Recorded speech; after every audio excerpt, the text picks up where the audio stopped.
De tout temps, le chant a eu sa fonction, son rôle, de la naissance à la mort. Dans cette société insulaire, il annonce les joyeuses comme les tristes nouvelles. Dans son village, Jean-Claude Rogliano perpétue cette tradition de veillée. Pour les Corses, ces soirées où l'on se retrouve autour d'un verre et d'un morceau de charcuterie, c'est encore aujourd'hui une manière de revendiquer ses racines et de ne pas les oublier aussi.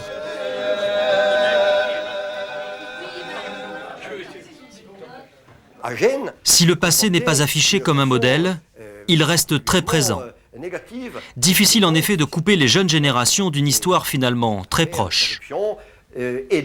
Lorsqu'il intervient en milieu scolaire, Jean-Claude Rogliano remémore à chacun ce passé guerrier, violent, qui fait l'histoire de l'île de Beauté. Les Corses ont été à plusieurs reprises envahis. La période génoise reste la plus marquée.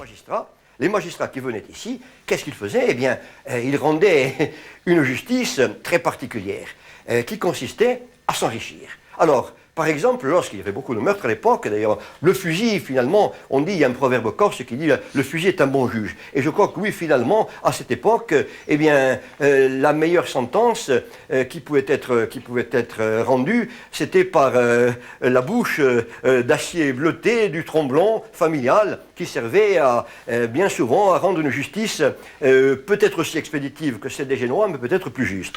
Donc les Génois, eh bien, lorsque par exemple un meurtre était commis, et Dieu sait s'il y en avait à l'époque, eh bien, ils se trouvaient donc face aux familles qui venaient et ils rendaient la justice en fonction du plus offrant. Il est évident qu'à un moment donné, les Corses en avaient assez de cette férule génoise, de ces impôts écrasants et de cette justice qui n'en était pas une.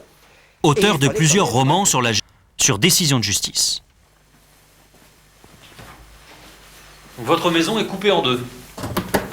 Comme vous pouvez le constater, par la grâce d'un juge, un mur fait que cette porte n'est plus franchissable, et puis la porte dessus également, et puis l'autre dessus. Pour se venger, Jean-Claude Rogliano prend sa plume et raconte dans l'un de ses romans les relations tumultueuses des Corses avec la justice. Je crois que si cela s'était produit il y a simplement une quarantaine d'années, cette affaire se terminait à coups de fusil.